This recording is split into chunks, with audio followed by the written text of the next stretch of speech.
Hey, construction cronies! What is good, everybody? What is good? Hope everyone's doing good.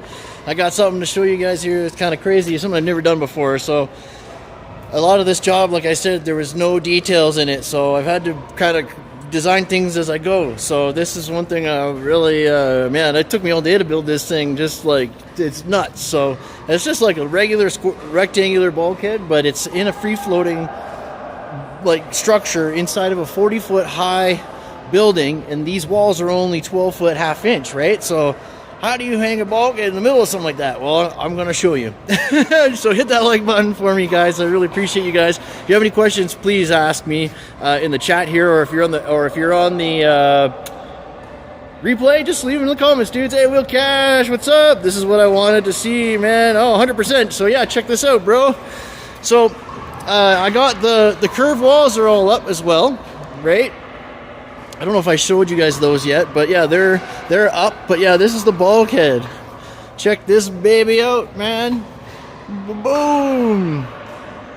Boom. Hey, Bob, what's up, man? So what I've done here is, you can see I've built two 21-foot long 18 gauge 3 5/8 bulkhead or box beams. Okay, 21 feet. I built them all up on the air there. Okay, I built them up there, and instead of like building them and then lifting them up, I built them up there. And I the outsides, right? And so the track hanging down on the side, it was mint because I leveled all my exterior walls were level. Okay, so when I put the box beam on, there's no sag whatsoever. All the studs, I cut the same height. But you can kind of see here, like, booyah, right? So there's the box beams, and then I put heavy gauge. If you can see at the very, very top there, heavy gauge furring bar. I put it in the middle, on the bottom and top. Okay, and I put it across the end, on the top, on the ends as well.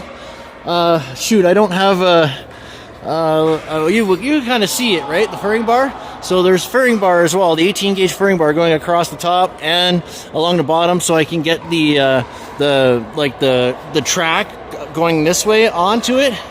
And I did it at the ends here as well, so it's all bridged together. And then it's basically just building a bulkhead. Just building a bulkhead after that, just like a normal bulkhead. And it is so strong. I've also added 18 gauge studs to the center in the wall as well for support. So 18 gauge stud there, 18 gauge 6-inch studs, by the way, in the middles of where the box beams ends on the 20 gauge walls. Okay, so I've done that on both ends. On this one here, you got a 20 gauge stud and then an 18 gauge. And then here I just put it again. I was able to just go in the center, 18 gauge stud there to support it for the elevation, right? So she's got no sag, none whatsoever. It turned out beauty. So yeah, everyone knows how to build a bulkhead, right? Like, it's the same as any bulkhead. It's just so big, right? Because the walls, the box beam is at 8'6", and the T-bar will be at 10 foot. So it'll be a couple feet down. So there'll be only like 1.5 foot actually of that showing, okay? And it's almost like, I think it's, the studs were 40 inches. So yeah, 41 inches below the top of my steel is where the bulkhead went. And then, yeah, there'll be only 1.5 foot of this shown in the middle of this room, right? So that's how I did it. That's how I did it, man. Right, you can see above, nothing, right? There's nothing up there. I got another 30 feet or like 28 feet to the deck from here, right? So I wasn't going to hang a bulkhead all the way. And then when you come outside here, there's a couple of little nugs you can kind of see here for the box beam. You can kind of see that there. I can live with that. What I'll do is I'll square them out, and I'll either drywall them and make it a feature of some sort, or I'll do something to make it fit anyways, because then there's a ceiling as well coming out here, ceiling hanging out here, and like I said, coming out 13 feet out, actually way out here, another ceiling here. So that'll all be like same thing, right? That's why I got these long ass studs. I'm going this way, horizontal instead of vertical with it, right? Because we want to have that eye line up above, so it's going to be different, right? But yeah, man, so it's different, definitely different. So getting there, it's just starting to fill in some areas. Got kind of running low on material, which is fine. I got my big order coming tomorrow for the rest of it. Hey, what's going on, my guy? For all the bathrooms and the restaurant, material is supposed to be coming tomorrow for that, so that's great. It'll just be non-stop framing. What else did I get? I got the bathroom ceiling done. So he's got a 10'6" ceiling in the bathroom, which is nice for the boss's office. So yeah, this is the boss's office here, and then he's got the ceiling up there. Gonna be awesome. That'll be nice high ceiling for him in there. And if you can imagine him, like the shower, the custom shower that's going in there, the high ceiling, it'll be really, really nice. So, oh my God. So yeah, I don't know if you guys have any questions about that. And then of course, you see I also hung like another rung in the middle as well, all the way up with the track, everything at the top. So it's all square, tied in. And yeah, it's gonna look really nice when it's done, that's for sure. So I'm guessing the boardroom or the table, like this is the conference table, will go down in the middle here. And yeah, that's the idea. I'm positive that's what the idea is. It'll match the conference table down below. Okay, so the bulkhead, right, and the lighting will be in there. But yeah, if you can see the rounded walls all done, tied in, and that's why I build my track on the ground. And that you just keep the same bends, the same curves. You build your tracks on the ground, and then when you get up to the top, you just, you know, pin laser there, just to tweak things. But every single wall is perfectly plumb, like, or everything. All those studs are plumb, and everything's level. Everything's gorgeous, right? So.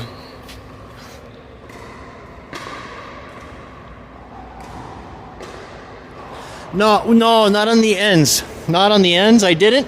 So.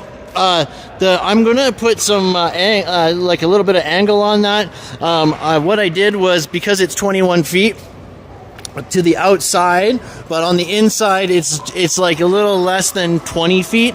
So on the bottom here, I had to cut because I don't have track going over. Okay, I first put the first stud on. Okay, and then I capped the one side. Okay, so like clamping and whatever with track, okay, and I'm only going on the inside.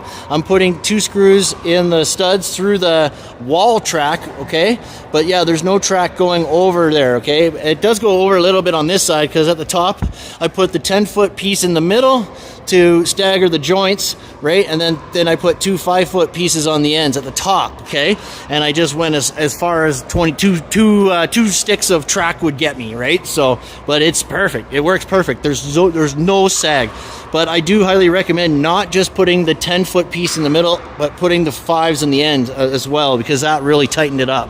I was still seeing a little bit of play. Oh, hey, right on, Dan. I appreciate you, man. That's awesome. Appreciate you, bro. Well, that's solid. I really appreciate that, man. But yeah, you know, just not skipping anything, putting in, like I said, same screws every 1 foot, man, on the box beam up there. But yeah, I put this first stud on, and then I screwed the bottom track on, and then I put the second stud on, and then I capped it. Right, but yeah, like I said, the joint for the 10s on the bottom is in the middle, and so I put the full 10 to stagger, and then I cut 5 foot, like like the second tracks in half to put the 1 on 5 here, 5 there. You know what I'm saying? So that the joints aren't lined up, and like there's a nice solid line, and it's bomb. Like it's no sag in it whatsoever. Right? It's really, really strong, man. That's awesome, dude. So I appreciate that, man. So yeah, we're getting there. It just took me a lot longer to do that than I thought it would, but that's okay. No big deal. I have 3 more guys working with me here now. So I had them start the drywall and insulation on the other side of this wall. And so yeah, I got 5 guys in total now. So we're gonna start like hammering this out. When the material comes, hopefully it's supposed to come tomorrow for the middle. It's like go time, man, balls to the wall, time to go. So I have the rest of the sheets for this wall as well coming tomorrow. because I ordered enough to double layer the first side. We only ordered material for the first side, because I wasn't going to finish this side, but they and then you can see how these guys staggered their sheets, so which is fine.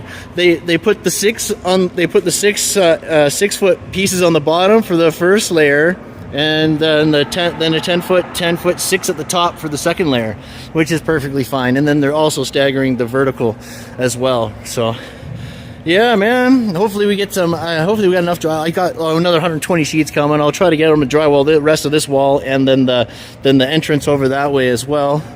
I got the material here for the pony wall, so I got 4-foot studs and the 4-foot pony wall posts for the pony wall that goes all the way across there, just like that one there, but this time it's coming across the front, all 18 gauge 6-inch. But no, it's coming together, guys. So, whoo, man, oh man, I'm digging it, man. I'm digging it. So, and there seems to be quite a bit of insulation. I don't think that's. Oh, is that all leftover? Wow, I got 2 sleeves and 3.5 bags. Big ones in this building, so that's unusual.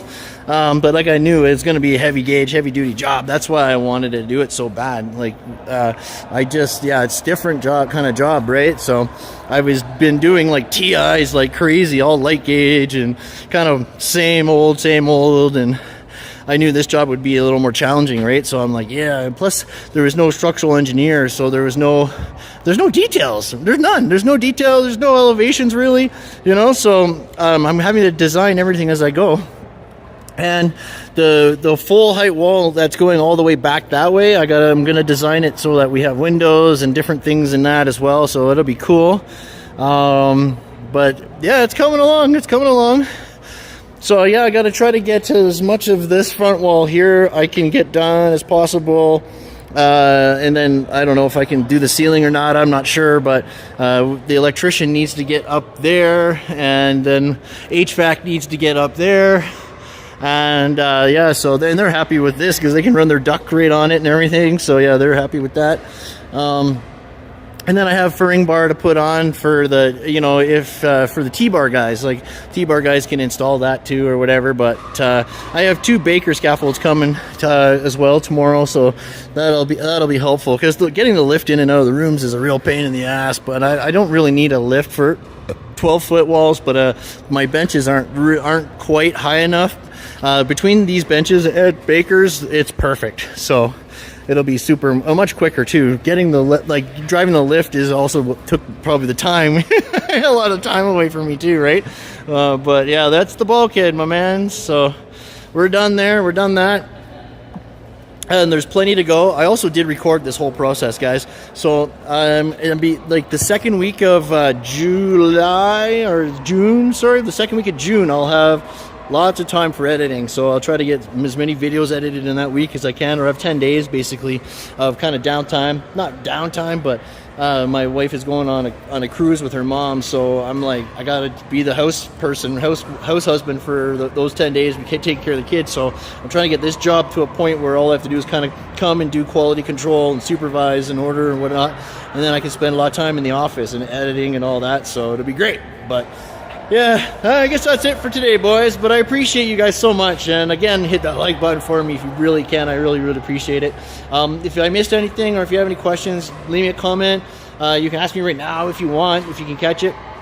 I know I'm connecting to the Starlink here, but I still don't think it's the greatest connection, to be honest with you. It's not, like, I still goes freezes and stuff, but I think the audio, though, at least, it is continuous. So yeah, that's what it is. Yeah, you too, Bob. I appreciate you guys. Don. Sorry, Dan. I'm sorry. I don't have my glasses on. Dan, Will Cash, Bob. Yeah, my boys. Right on, dudes. Take care, everyone. Bye for now. Get her done, boys. Get her done. You all take care, too. Bye for now, boys.